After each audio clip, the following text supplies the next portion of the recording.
Hi, everyone. Welcome to tonight's Firelight Chat. Tonight, we're going to be talking about Israel and Palestine, and you will meet two of my friends and trusted advisors, Omar Baddar and Josh Lockman. Omar Baddar is a Palestinian-American political analyst based in Washington, D.C. He has served in senior positions at leading Palestinian-American and Arab-American organizations, where his work focused on United States policy towards Palestine and Israel. He has participated in dozens of panels, lectures, and debates on college and university campuses throughout the U.S. His media appearances include the BBC, MSNBC, Al Jazeera, Sky News, Voice of America, and other outlets, and his writings have appeared in Salon, Newsweek, HuffPost, The Daily Beast, and other platforms. Josh Lockman is the Director of Strategic Initiatives at JStreet, a progressive Jewish organization, and has been actively involved in local and international policies and the Middle East policy arena. He has also taught international law and U.S. foreign policy at USC Law School since 2011. Josh has appeared on CNN, BBC, and other media outlets regarding U.S. foreign policy in the Middle East, including the Israeli-Palestinian conflict. He earned his JD from USC Law School in 2008 and his BA from Yale University in 2004. I hope this is a meaningful conversation for you, as it was for me, whether Israel and Palestine is a subject you're already deeply involved in, or whether it's something you don't know much about at all. I hope that our Firelight Chat tonight illumines your understanding. Thanks. So, Josh and Omar, thank you both so much for being here. I'm very grateful. Thank you so much, Marianne. Thank you.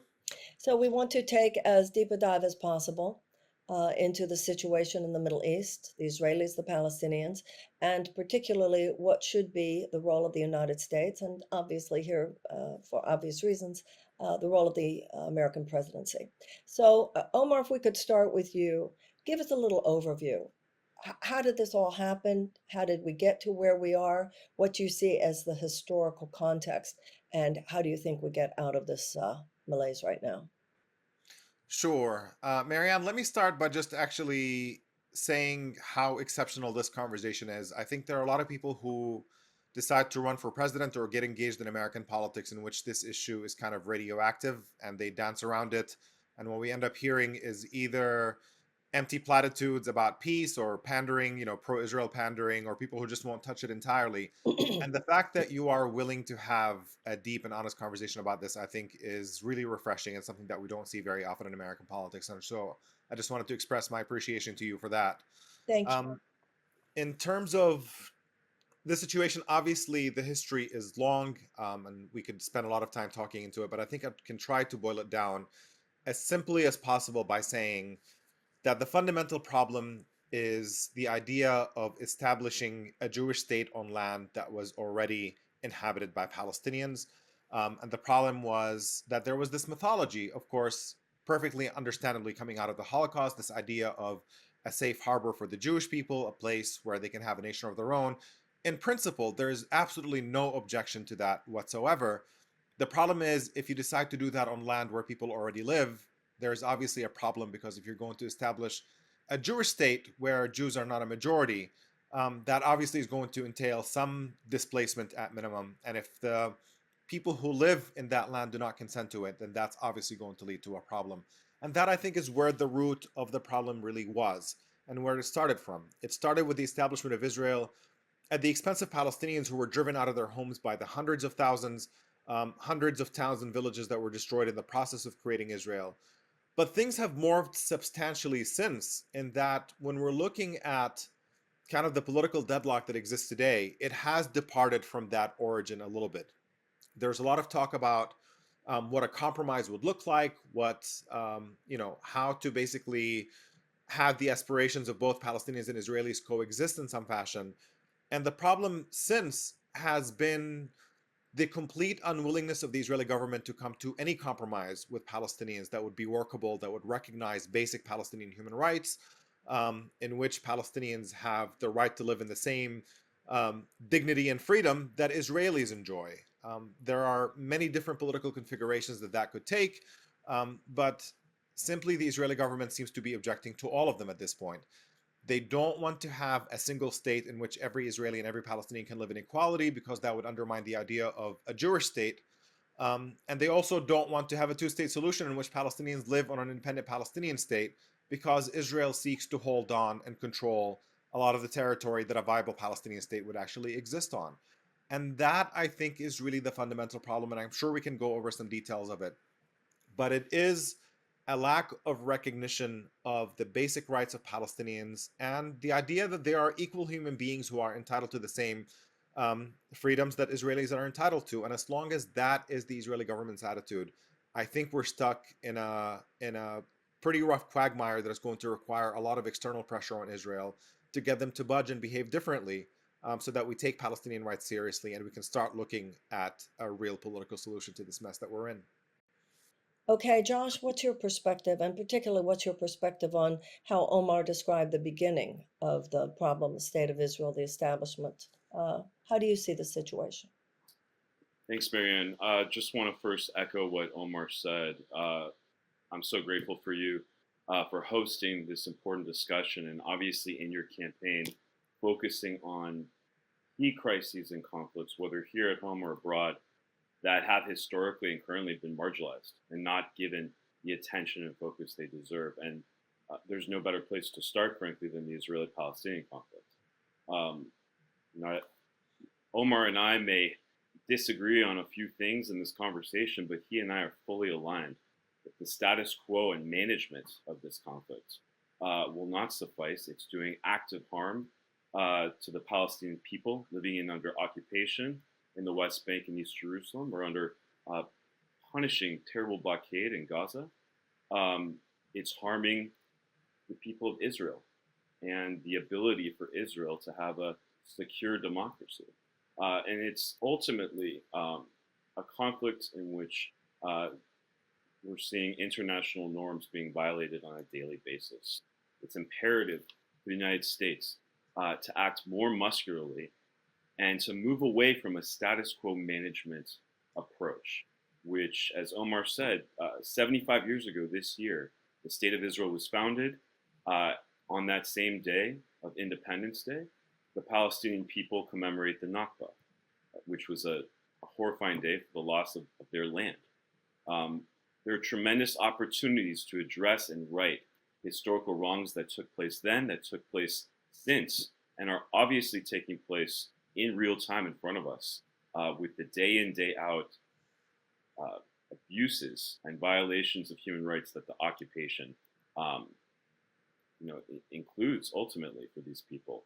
But it's going to take a much more different approach than bipartisan administrations, Democratic and Republican alike, have advocated for. So explain a little about what the work of JStreet is. Sure. JStreet was founded in 2008 to push and lobby for a more constructively critical approach by the United States in foreign policy making vis-a-vis the Israeli government. We are a pro-Israel, pro-peace, pro-democracy organization, and we are fervently in support of the U.S.-Israel alliance, but believe that oftentimes throughout this alliance, the question comes up, who is the superpower here? And we've seen where the Israeli government, especially over the last 20-some years, mainly dominated by Bibi Netanyahu, not only, basically dragged the United States along, essentially, and kind of control the United States to keep quiet on destabilizing and horrifying actions that his government was and is taking vis-a-vis the Palestinian people in the West Bank and East Jerusalem and Gaza, but also the harm he's doing at home, which we've seen so actively this year with he and his far-right coalition's moves to quash the judiciary, to subjugate it, akin to what we're seeing in Hungary with Viktor Orban, or in Poland, or many other, what we're seeing right now, illiberal democracies. My organization pushes for a resolution and active mediation by the United States to address, again, the lack of statehood for the Palestinian people, and the need to have a state and autonomy and security for both the Palestinian people and Israelis living side by side in coexistence. So both of you have mentioned statehood. So Omar, talk to me about one state versus two-state solution. Sure. Initially, as I mentioned, when Israel was about to be established, there was significant Palestinian opposition to the establishment of Israel, on the understanding that the majority of this land was owned by Palestinians, and the idea of just giving up that land for a new state to emerge in which they would be displaced was something that they objected to. Now, Israel was established anyway.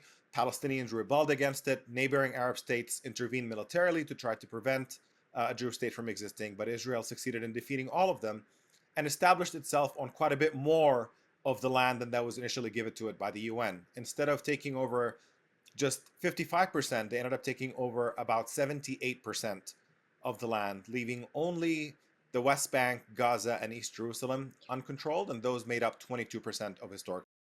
So what about now, though? What about one state versus two state? So today, there was a reality that set in the late 80s, in which Palestinians understood that Israel was a reality supported by the overwhelming majority of the world. And there was then a move towards coming to a two-state solution in which Israel would exist as it was recognized by the UN on 78% of historic Palestine, and Palestinians would settle for the occupied territories. Basically, it's an international law-based land division in which Israel complies with international law, leaves the West Bank, Gaza, and East Jerusalem, and allows a Palestinian state to exist on 22% of the land. And that was the basis of the peace process that was supported also by virtually the entire world. And the only problem is that instead of withdrawing from those occupied territories, Israel did the exact opposite. It started building more and more illegal settlements throughout the Palestinian territories. It allowed limited Palestinian self-governance and control in major cities, but by and large, the Israeli illegal settler population that was taking over Palestinian land expanded very, very drastically.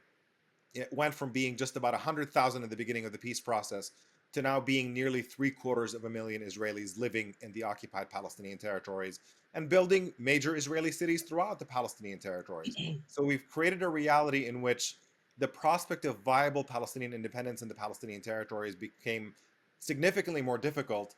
And that was why we're now witnessing a bit of a shift in Palestinian attitudes of saying, okay, fine, if we can't have a viable state of our own, then we want full democracy, one person, one vote. And now we're seeing public opinion shifting, and once again in the direction of calling for a single democratic state, particularly in the diaspora, to be honest. This is even more pronounced in the Palestinian-American community, for example, where there is very, very significant support for the idea of a one-state solution in which it really is democracy for every Israeli and every Palestinian living in a single state, no different than what we envision in the United States. That the idea of separating this ethnically or religiously is simply uncalled for and kind of an outdated idea, and looking for a way in which we can truly live together as equals. Before I ask Josh about some things that you just said, what are your thoughts about the efforts that were made by Jimmy Carter and Bill Clinton, both of whom I think they were the last two American presidents who really tried to make a difference? Should I go first? Yeah, yes, that's for Sure. So on the question of those peace efforts, in the case of Jimmy Carter, I mean, he pushed for a peace between Egypt and Israel that succeeded based on the idea of Israel complying with international law, withdrawing from all Egyptian territories that it occupied, and in return it got Egyptian recognition of the State of Israel. In theory, that process could have possibly worked too if Israel had complied with the Palestinian version of that. The peace process under Bill Clinton also set under the parameters of Israel withdrawing fully from the occupied Palestinian territories in exchange for Palestinian recognition of the State of Israel. What ended up happening is that that recognition came early on. The Palestinian Liberation Organization under Yasser Arafat did recognize Israel, but accepted what was supposed to be a gradual Israeli withdrawal from the occupied territories that never materialized. And the problem with Bill Clinton's approach is that it was always placing pressure on the party that has less power to accept fewer rights, instead of placing the pressure on the party with more power and getting them to abide by international law and to respect Palestinian rights. That was really the fundamental dynamic that basically made it inevitable that this process was not going to lead to anything positive. Israel knew it had the backing of the United States, militarily, diplomatically, and in every way, and they simply saw no reason to compromise. The Palestinians were relatively weak. Um, Israel never took them seriously. They said, let's negotiate. And while they were negotiating, Israel just proceeded by taking more and more land. And that's why that's why this process just failed and simply had no prospect of going anywhere. And what would take for a process to really go somewhere is an American administration that is willing to put its money where its mouth is and to apply meaningful, real pressure on Israel to abide by international law and to respect Palestinian human rights. So, Josh, JStreet is a progressive Jewish organization. Is that a correct description? Yes, that's right. Progressive advocacy organization pushing for an end to this conflict and a two-state solution, and working in Congress and with the administration to change the calculus towards sensible policies. So, from the perspective of JStreet, what's your reflection on the things that Omar just said? Yeah, no, I mean, there's sins of omission and commission, and I agree with Omar, that have been committed by obviously not just players in the region, including previous governments of Israel, as well as Palestinian leadership, but looking squarely at the United States and the role that we have played, often to the detriment in trying to resolve this conflict historically. Marianne, you brought up Jimmy Carter and Bill Clinton. We can add, of course, Barack Obama to that list as three presidents in the last 40 plus years that have made attempts to dig into the knotty, tough issues inherent and endemic to this conflict. I would say that when Trump took office, we saw an approach, as we've seen, obviously, throughout the world in the way he led this country, where might makes right. And Trump and his team, including Secretary of State Pompeo, openly favored the Israeli government in a way that the United States has never done throughout this conflict. This included not just creation or the move of the American embassy to Jerusalem, but also what was known as the Pompeo Doctrine, which basically said settlements are not illegal under international law. And since Jimmy Carter and following him, Reagan and so on, every president administration in their State Department has held that the settlements are illegal under international law. They may not use that word always, but that has been the prevailing opinion. And with Trump, there was a break from that, really to devastating consequences. We saw the slashing of aid to UNRWA, to Palestinian refugees. We saw incredibly inflammatory moves taking place again as tensions rose. And so I think, the focus right now in 2023 is what can we do given what this administration inherited, but really thinking critically about a new approach that will bear results, and that we don't just look weak when we make statements that are not, backed up by tough action, frankly. And I would say specifically on this, the way that we deal with the current Israeli government, the most far-right Israeli government in the country's history. Well, basically, Biden's taking a hands-off approach. And you can't really say that Trump took a hands-off approach. He took a kind of hands-on. That's what the Abraham Accords were. So I'd like to hear from both of you your take on the Abraham Accords, because it's a big deal. Omar? Sure. I mean, it's kind of funny because the policy before Donald Trump was that there was a discord between American policy and American actions. American official positions where opposition to the Israeli occupation, support for Palestinian statehood, recognition of Palestinian rights, but those were not backed up by actions. The United States' actions under every president was simply rhetorical opposition to Israeli occupation and settlements, but in practice, it was unlimited and unconditional military funding and unconditional diplomatic support that enabled Israel to expand those settlements and entrench that occupation. And we were waiting for a president that would resolve that discord in the direction that was more productive. And what Donald Trump did is he did resolve that discord, but he did it in the opposite direction. Instead of changing American actions to match the sensible policy positions that they were taking, he changed the policy positions themselves to make them in explicit support of occupation and denial of Palestinian human rights. And the Abraham Accords were an effort to simply overcome what the Trump administration views as the Palestinian hurdle to broader regional cooperation. And I think there's a misnomer when we talk about the Abraham Accords, and that a lot of people refer to them as peace deals, and I don't think that they are peace deals. These are regional governments that were always in secret alliance with Israel to begin with. They have a common enemy in Iran, and they wanted to coordinate more regionally to try to counter that adversary. And what Trump pushed for is for these secret alliances to become public. And the reason why they had not gone public before is because a lot of countries in the region understand that their populations are heavily sympathetic towards Palestinians, and they would not take well to establishing normalized relations with Israel at the same time that Israel is carrying out a brutal occupation that is denying Palestinians their human rights. And so that is what is being sold by Trump as a major feat, but it really is not. It is simply pressuring these governments and coming to what amounts to weapons deals. A lot of these governments received significant financial and military incentives to come to these deals. And the outcome does not really contribute to peace in any way, because these are countries that were never at war with Israel in the first place. If we're talking about the need for peace, we're talking about the need for peace where conflict exists, and that exists between Palestinians and Israelis today. And that is going to require justice and recognition of basic human rights. These kinds of deals with regional countries are not really going to contribute to anything positive. Some governments may come to the conclusion that it is politically advantageous for them to play nice and behave a little bit differently. But if Israel is looking for true acceptance by the people of the region, rather than just striking these deals with autocratic governments, there's really no way around recognizing Palestinian human rights and beginning to respect them.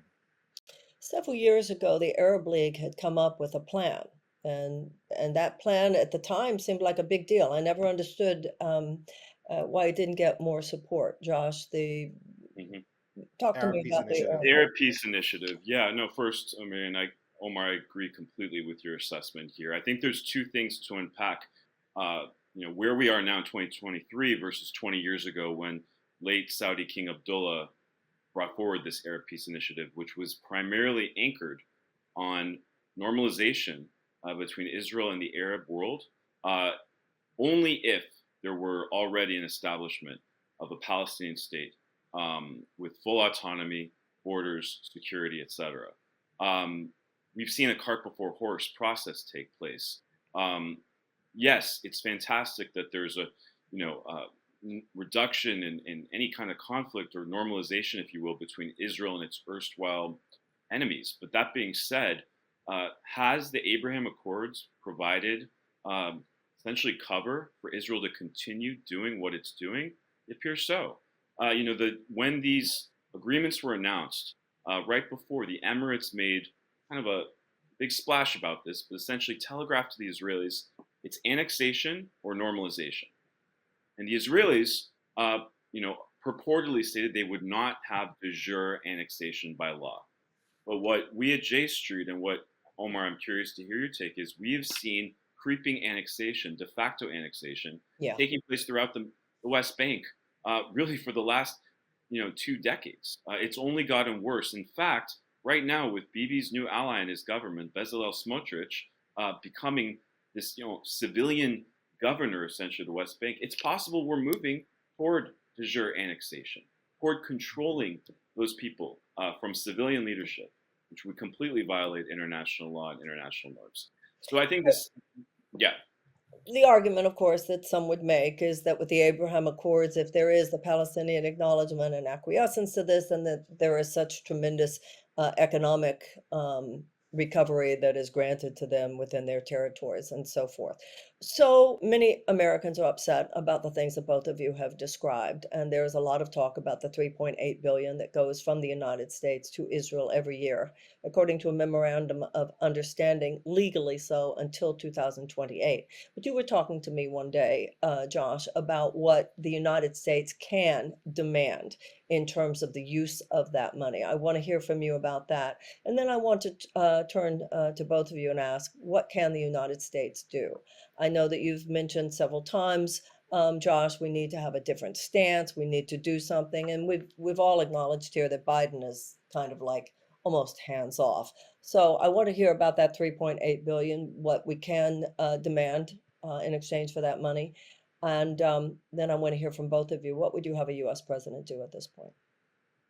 Right. No, it's an excellent question, Marianne. The aid question to Israel is filled with challenges, but also some carrots and opportunities to move Israelis and cajole essentially a different outcome than what we're seeing. JStreet, my organization, calls for aid to be restricted, not cut, not conditioned, but aid to be restricted, security aid to not go past the green line essentially and be used for purposes vis-a-vis annexation, occupation, or other activities that violate current arms export control laws on the books here in the United States, and or our own laws on foreign aid, where again, aid cannot be used to violate human rights. Aid that the United States gives to allies and countries around the world absolutely needs to be scrutinized and make sure that it is not going to such awful, odious purposes.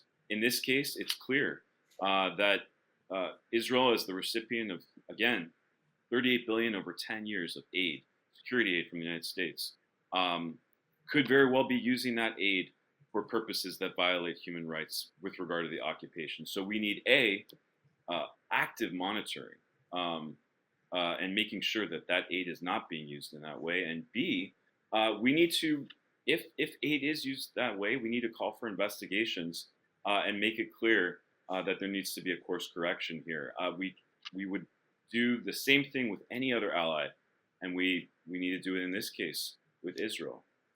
Many people who are listening probably don't know what that green line is. So you want to explain what the green line is? Sure. Yeah. I mean, what we're talking about essentially with the green line is anything beyond the pre-1967 borders. This is again, like as Omar discussed earlier in the call, we're looking at the vast area of the West Bank that extends to the east and again west of Jordan, in an area in which, as Omar mentioned, we see 3 million plus Palestinians living under occupation and 750,000 settlers, Israeli settlers that are living there and continuing to grow settlements to this day.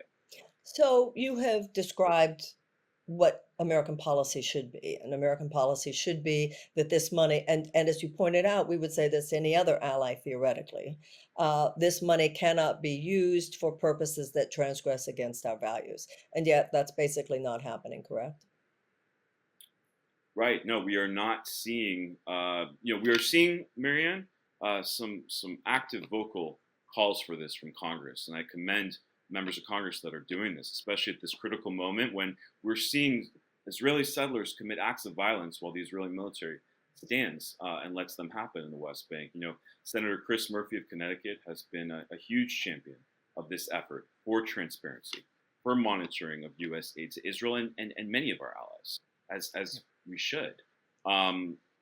This has not grown yet into a staple of our foreign policy making, but I think given the way current events are unfolding, and given the attitude of the Israeli government that seems to not take seriously the United States at this point and our legitimate criticisms that have been voiced, I think this will change. And I think this should be part of the way we look at the U.S.-Israel alliance. We will stand by Israel, we will provide aid, but not so that it's used to violate human rights.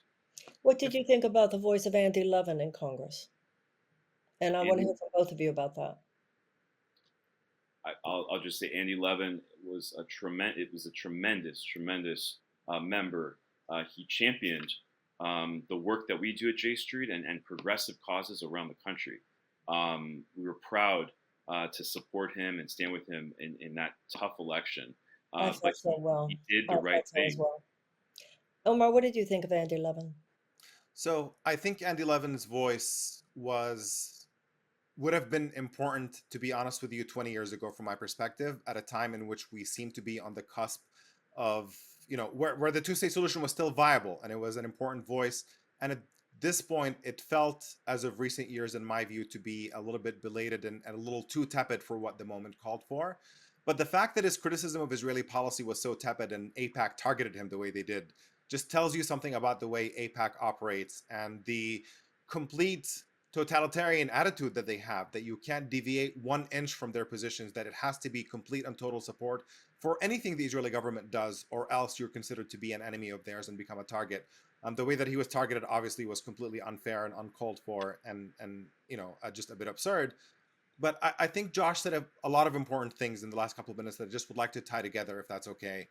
When we're talking about the West Bank and we're talking about Israel crossing that green line and holding on to that territory, we are effectively talking about annexation in effect. So this is not theoretical. Israel is in control of the entire occupied Palestinian territories, and that settlement building is happening, even though officially on paper they have not announced any de jure annexation. It is still the reality on the ground. And when you look at that reality, there's a reason why every major human rights organization at this point, Amnesty International, Human Rights Watch, and even Israeli human rights organizations like B'Tselem and others, are starting to use the word apartheid to describe what Israeli policy is in the occupied Palestinian territories, because you basically have Israel in control of two populations that they rule under completely different laws. For Palestinians, there's complete denial of rights in the occupied territories, where they can go, what roads they can drive on, and so on. And a completely different set of rules for Israeli settlers living in the same occupied West Bank, where they enjoy the full rights that Israeli citizens enjoy and enjoy full democracy. That is a system of permanent occupation and apartheid that is simply unacceptable. And it's the reason also why now the United Nations is saying that this occupation of the Palestinian territories is considered illegal. And the violence that we witness that is directed at Palestinians in these occupied territories is simply horrific. I mean, it goes up and down, and sometimes it's worse than others. But in recent years, it certainly has been particularly bad as the Israeli government continues to shift further and further to the right. And U.S. law demands that the United States not give military weapons to governments that are engaged in gross human rights violations. The U.S. Arms Export Control Act demands that we not do that. So what we're calling for is simply compliance with existing U.S. law on the question of U.S. military funding. Exactly. $3.8 billion is more than the U.S. gives to virtually any country in the entire world on a consistent basis. Obviously, the situation now with Ukraine is exceptional. There's a lot more money going there.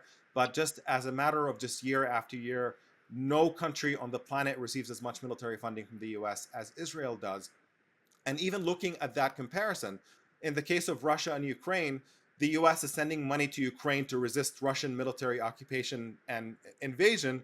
And in the case of the Palestinian territories in Israel, it's the opposite relationship, where the U.S. is sending weapons to the occupiers instead of sending it to the occupied. That is a problem that, a double standard that really has to be resolved. And people like Betty McCollum, who has a bill called the Palestinian Children and Families Act, demanding that U.S. military funding and weapons are not used to violate the rights of Palestinian families, I think is also a really, really important step that is worth supporting and ought to be supported by every member of Congress instead of just a couple of dozen as it currently is. Now, one of you mentioned how President Trump had actually withdrawn some money, withheld some money. That wasn't even that much. It was such a mean thing to do to Palestinian women. I think it was cooking oil or something along that line. Has Biden even put that money back? He has. Yeah. Biden has. He's restored money for assistance for refugees. But frankly, again, it's reversing Trump's absolute worst policies is not good enough. You can't just give, at the end of the day, some more humanitarian aid for Palestinians is certainly appreciated because it's going to the most vulnerable, and vulnerable people really need that humanitarian aid. But at the end of the day, Palestinians are in need of freedom. They're not victims of a natural disaster who just need some aid to survive. They need the boot of occupation to be lifted off their necks, and the Biden administration cannot support military occupation with one hand and then send humanitarian aids to Palestinians to help them survive the effects of that occupation. You really should just not support occupation in the first place, and that's what U.S. policy should be. Yeah, just to add to that, and I agree with Omar, beyond,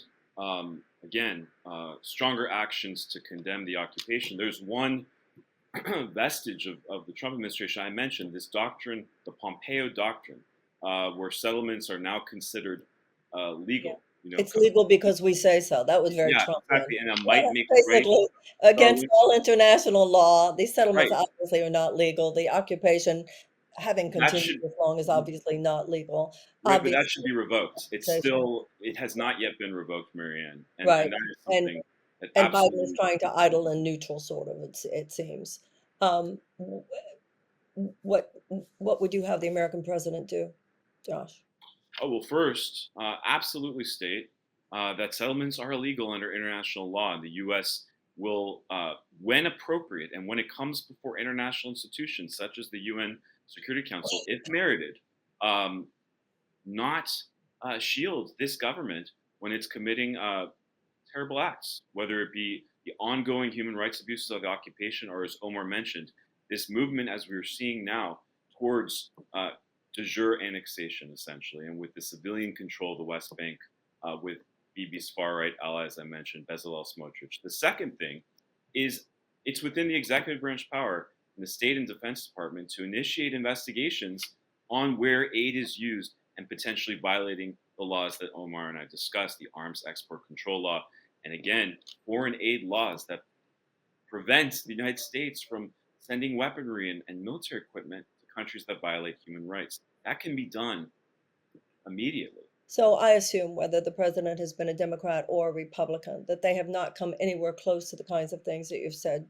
Josh, because number one of the pushback here in terms of our domestic factors and populations and demographics. But what would actually be the response of Israel? What would be the ramifications internationally if the United States did the kind of things that you are suggesting?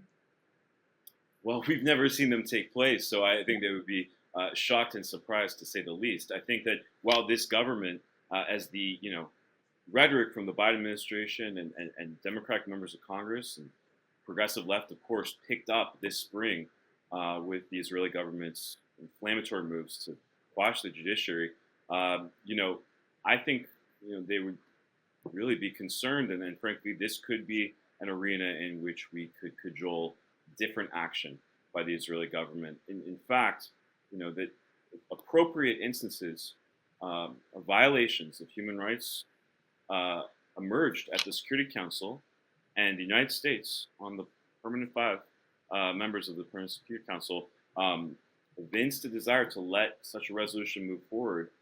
Again, I think that's something this Israeli government, even as isolationist towards the U.S. and as far right as it is in word and deed, I think that would, again, compel a different outcome. There are two things to just add to that real quick. It is absolutely a question of a president having the appetite to take this fight on. When President Obama, when he went and visited Tel Aviv University, I think it was, gave an extremely compelling speech that showed that he fully understood what the problem was. In his speech, he mentioned how unfair and unjust the status quo is for Palestinians, but ultimately he was not willing to pick up the fight that would be inevitable if a U.S. president were to really stand by our values and principles on this question. So to me, it's twofold. One, there's no question that there would certainly be significant opposition from Republicans and from AIPAC and other lobbying groups that would make this a complicated mess that American presidents might not want to take on because they'd rather invest their political capital elsewhere. But I think what gets missed is the fact that public opinion on this question, on the progressive side, on the Democratic side, has changed drastically in a way that I think the old guard of the Democratic Party is not really paying attention to. A majority of Democrats at this point support withholding some U.S. military funding from Israel because of Israel's violations of Palestinian human rights. If an American president were to take that step, they would find a lot more support on the Democratic side and the progressive side more broadly than they imagine. But there doesn't seem to be the appetite to even take that fight on. And I think that people would be surprised if they were to take that fight on to see how much support they would get for moving further in that direction. It's not all scary. It's a bit of an outdated view of politics, that AIPAC is all powerful, and if you move in this direction, you're going to be politically destroyed and this and that. We're already witnessing some of this in Congress, with the Squad speaking much more assertively on the question of Palestinian human rights, and AIPAC coming after them, and they survive anyway. And we've seen AIPAC campaign against progressives in Congress. In some cases, obviously, they've won, but in many other cases, they've lost. So this is not a foregone conclusion, and it is absolutely a fight that is worth taking on. It is ultimately about very fundamental human values, about whether we're going to support freedom and equality in our foreign policy, or whether we're going to support brutalization and occupation against the civilian population. And that I think is a no-brainer. We have to do the right thing because we have to, and there's certainly some political space to do that at this point. Yeah, no, I just want to add, I completely agree with you, Omar, and I think, Marianne, this is a extremely positive development in the way congressional Democratic members are legislating and voting and looking at this issue. Now they feel comfortable, not just in promoting sensible policymaking, but in the politics, that they can be supportive of the U.S.-Israel alliance and criticize, sometimes vehemently, this Israeli government, and it will not come at a cost to their bona fides with regard to their support for the state of Israel. So it's definitely a positive development. But for many Jews in America, Josh, they hear what Omar has said and said many of the things you've agreed with Omar about, but they don't want to see the Jewish state of Israel not exist anymore. Right. No, I mean, 80% of American Jews really align and agree with all three of us talking tonight right here. 80% of American Jews, nearly 80%, support a two-state solution. They oppose Israeli settlement building, and they want to see a stronger American role to mediate the conflict. You know, there's 20% of the American Jewish community that historically, as Omar mentioned, has had a larger megaphone with, you know, again, groups to the right of my organization, AIPAC and others, that purported to speak for the wider community and say any comments on Israel that are not positive are anti-Israel, and we will defend essentially anything this Israeli government wants. And that is antiquated, and it's a sclerotic mode of politics, and it's dying, luckily. So the Jewish community actually is actually where we are at, and it's overwhelmingly in this center-left camp. But Omar, you and I have mutual friends who say to me repeatedly, Marianne, the two-state solution is so yesterday. Stop it with that. So what you were just saying, Josh, would be a two-state solution. What you're leaning into, Omar, if I understand you, is that that's no longer possible. Am I correct here? So here's what I would say about this. I think that is certainly my perspective. I think the two-state solution is very difficult to envision at this point with the current conditions that we have. And for me personally, I see no reason not to support a one-state solution in which everybody has equal rights. I mean, that's a fundamental human value in which every Palestinian and every Israeli would live in security and freedom. That is a future that I support. So I very much would favor a future in which every Israeli also lives in safety along with every Palestinian. But I have no problem with the fact that both of these, frankly, at this point, look like politically very difficult to imagine. They seem implausible from where we are right now, given the current political conditions. So I'm not really invested in whether people support a one-state solution or a two-state solution in having that argument, because we don't have the conditions in either direction at this point. And what I would say is the contradiction is in people who say we want to protect a Jewish state of Israel and maintain its existence without vigorously opposing the occupation. That to me is the contradiction, because if you support a Jewish state existing and you want it to be democratic and thriving and living at peace with its neighbors, then that necessitates also supporting an end to the occupation of the Palestinian territories and the establishment of a viable and free Palestinian state. And as you know, I have no problem with people who still hold on to that vision, who think that it's possible. But that to me also requires that they also put their money where their mouth is and start vigorously pushing for an end to the Israeli occupation. That to me is a principled way to support Israel and be considerate of Palestinian human rights. You know, Ben Gurion, the first prime minister of Israel, said that the ultimate flowering of the state of Israel would be when they had the first Arab prime minister. So as you have mentioned quite a bit here tonight, Josh, there has been such a rightward movement over the last few years in Israel, as there has been in the United States. Yes, and I mean, this is a trend. Again, what happens abroad comes back here, and vice versa, Marianne. We've talked about this many times, but the rise of authoritarianism in the West, fascism, as we have to call it. In fact, Foreign Minister Smotrich of Israel calls himself proudly a fascist homophobe.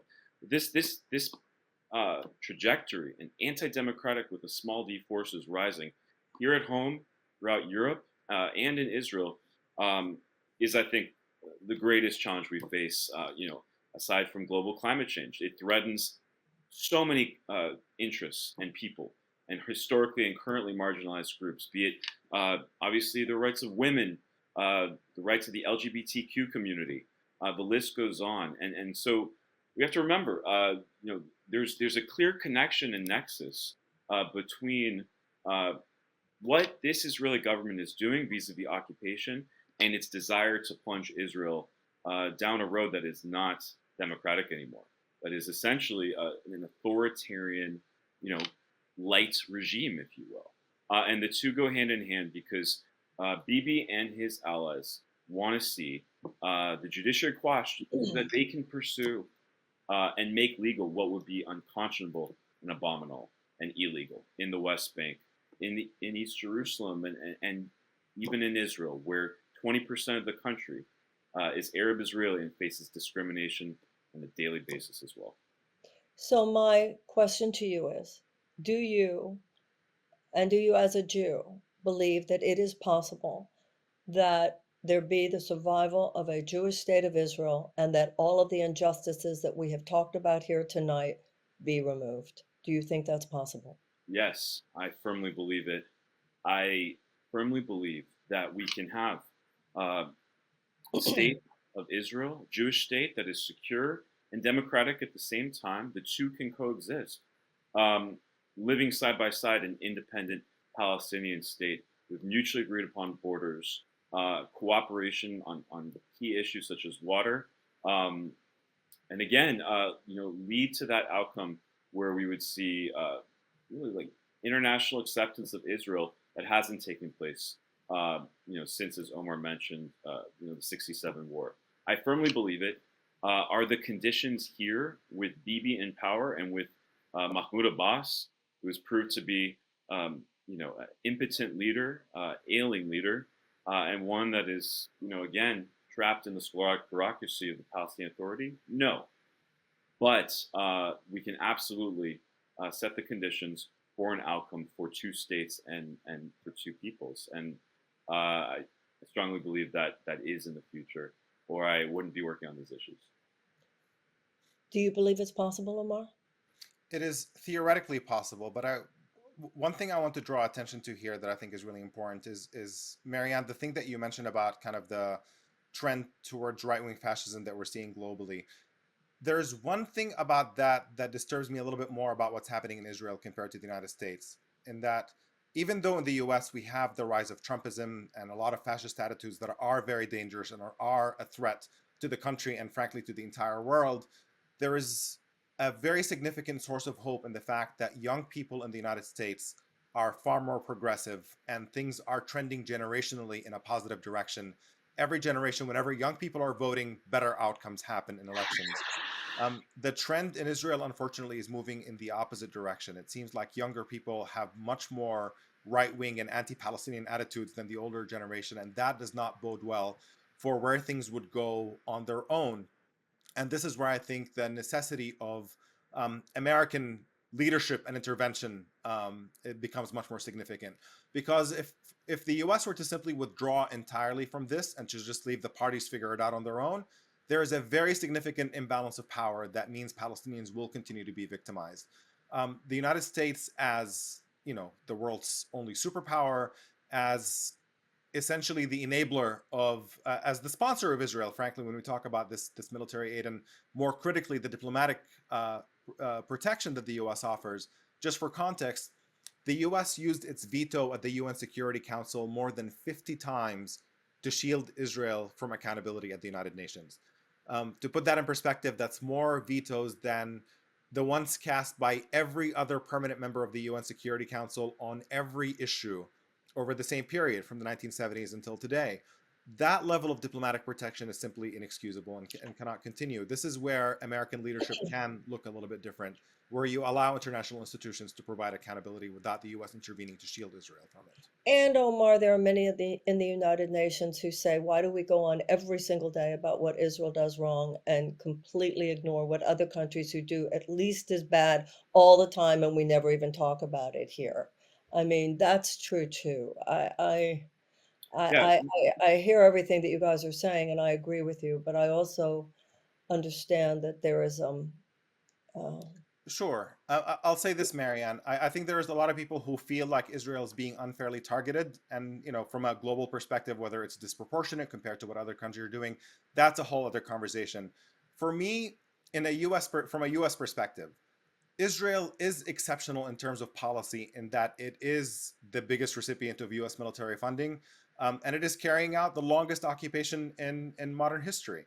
So when you look at what American policy is towards North Korea or China or Russia or many other countries that are abusing human rights, you can argue that their human rights abuses are worse or whatever, but the US takes the correct position against most human rights abusers.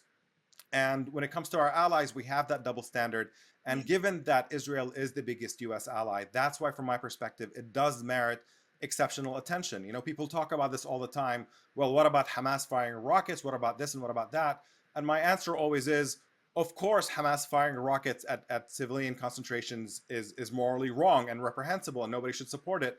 But the US does not give weapons to Hamas. So that's not the conversation to be had here. The US does give weapons to the Israeli military to entrench and further its occupation and its assault on Palestinians. And that's why this conversation is really, really important, that we live in a country that is sponsoring Israel's violence and violations of human rights. And that's why this is such an important conversation to have here. So that's about what you were talking about, Josh. That would be about saying this money cannot go towards that use. Yeah, the same we would to any ally, as Omar is mentioning, and given the laws in the books. I will just say, with regard to the UN issue, Marianne, there's undeniable bias from my perspective historically against the state of Israel at the That's United my sense Nations. as well. Full stop. That being said, when issues come to the attention of the Security Council, whether it's Israel's expanding settlement building or a specific violation of human rights occurring, let's say, in the West Bank, and the U.S. shields Israel with vetoing it and shattering any prospect of this moving forward, I don't think that's good for Israel. I don't think that's good for the United States. Definitely not for the Palestinian people, and not good for international norms. So that's where we can play a role and really, where appropriate, not block action like that. Josh, you've spoken quite a bit about Netanyahu and the right-wing direction of the Israeli government, which is very disturbing. But what about the Palestinian government? Tell us about that. Yeah, well, there's unfortunately plenty of blame to go around there. When we talk about anti-democratic trends in this current far-right Israeli government, there haven't been elections, Marianne, um, in Palestine, frankly, in almost 20 years. And we look at Fatah, which rules again the West Bank, based in Ramallah, the Palestinian Authority's key political party. It's sclerotic, corrupt, and really often, uh, just doing deals to enrich kind of the key cronies there. So when we look again and we talk about the problem with uh, democratic forces losing weight to authoritarian ones, we have to look squarely at what's happening in Ramallah as well. I will say that oftentimes we that believe, of course, in a strong U.S.-Israel alliance, like you do, Marianne, are sometimes accused of playing defense attorney to the Palestinians and prosecutor the Israelis. And I think that is so unfair. We are calling for something sensible, which is we support a strong U.S.-Israel alliance. We support aid to Israel. We recognize Israel's incredible special role as an ally. And that being said, it would be a detriment to both Israel's security and well-being and identity as a democracy to let the status quo play out. So this is not about prosecutor of the Israelis or defense attorney of the Palestinians. We want to call it as it is for the betterment of all people involved. So we've talked about the occupation, we've talked about the settlements, we've talked about the governments both in Israel and on the West Bank. What about Gaza? What about the blockade? And what about Hamas? The Palestinians are ruled by two factions, neither of which is particularly helpful in any way. I think Josh's assessment of the Palestinian Authority in the West Bank is correct. They're anti-democratic and they're authoritarian, and they're in it for the privileges that the Palestinian Authority gets. And essentially, quite frankly, they cooperate with the Israeli occupation and provide, security coordination and things of that sort. And they maintain that relationship because it benefits a particular class of leadership. In Gaza, the Hamas leadership has been oppressive in very different ways as well, in terms of being socially repressive in Gaza, and obviously in behaving in ways that I think all of us are familiar with that are really upsetting and counterproductive, and they're also anti-democratic. Um, None of that changes, however, a power dynamic in which Israel ultimately rules the Palestinian territories. And so when we're looking at the weaknesses of the Palestinian leadership and the problems that they have, those to me are sub-issues when the overarching issue remains Israeli occupation, under which these limited authorities are allowed to exist. And in the case of Gaza, we are looking at a blockade that has an Israeli blockade that has just devastated the Palestinian population there. Nearly 2 million people, skyrocketing unemployment, lack of access to adequate healthcare. People die because of lack of medication and machines that can deal with all kinds of diseases and cancers and things of that sort. And a population that is not allowed to access the outside world. Palestinians in Gaza cannot trade with the outside world, cannot travel to the outside world. And the Israeli government uses the excuse of, well, Hamas is in power. Now, again, I'm no fan of Hamas, but the right-wing Netanyahu government in Israel is also a deeply problematic government with a history and an ongoing practice of assault on civilians and all kinds of abuses. But nobody would ever suggest putting the Israeli population under siege and impacting their lives in the same way that we impact the lives of Palestinians in Gaza. The siege simply has to be ended. There's just no other way around it. The idea that Palestinians are going to be held prisoners because we have problems with the political leadership that rules them is just fundamentally wrong. We would not accept it for anyone. We would not accept it for Israelis. We would not accept it for Americans when Trump was in charge, that Americans would not be allowed to travel or would have to be, quote unquote, put on a diet, as one Israeli official said about the conditions in Gaza. So there's no question that the siege on Gaza has to be lifted. Palestinians there deserve access to clean water and medicine and access to the outside world. And then we have to work towards a real, genuine peace based on justice. And that is where security for both Palestinians and Israelis will come from. It will not come from sieges and raids and violence. This has been tried over and over again, and it has obviously not led to anything more productive for either Palestinians or Israelis. Yeah, on that point, yeah, no, I would just add, Marianne, that there is no military solution to this conflict. Full stop. Hamas is a terrorist group. It is a horrible, horrible group that is neglecting the needs and the dire needs of the people they govern. Since Israel withdrew in 2005 from the Gaza Strip. That being said, we can't punish people based on the governing entity in power, and efforts need to be made to ease this blockade even further. What is perhaps legal under international law does not mean it's the right thing to do, and there are absolutely security concerns that are so legitimate given the rocket fire that emanates from the Gaza Strip, threatening the people of southern Israel and even more north. But we have to take measures to alleviate the humanitarian crisis facing the people of Gaza. It is and the tunnels as well, of course. How is that done, though? There's many ways to do this, but it's going to require some real diplomatic breakthroughs involving Israel, Egypt, and other players such as Qatar and Turkey that have moved kind of in the wake of Iran, which pulled back from support for Hamas to take on the role of funding Hamas and sending aid and making sure that the group receives funding. I think there are ways to do this. It's going to require some extremely tough conversations with our counterparts in Cairo, in Doha, and in Istanbul as well. But they need to be involved in this discussion along with Israel. There's an important double standard here that I think in the way that we sometimes talk about this that I would like to draw attention to. I just would simply point out that Palestinians in Gaza also have legitimate security concerns about the armaments that Israel uses to bomb Gaza on a regular basis. I think that that's an important perspective when you look at the fact that literally thousands of Palestinian civilians have been killed in Israeli bombings of the Gaza Strip.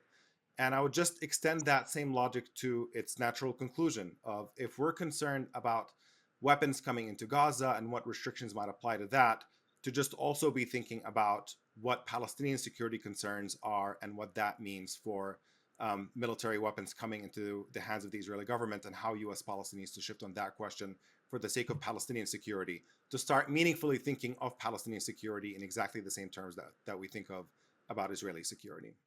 So my sense, my concluding sense, I guess, is that an American president who stood this line for justice would be giving a gift not only to the Palestinians, but also to the prospects of long-term survival of the nation of Israel.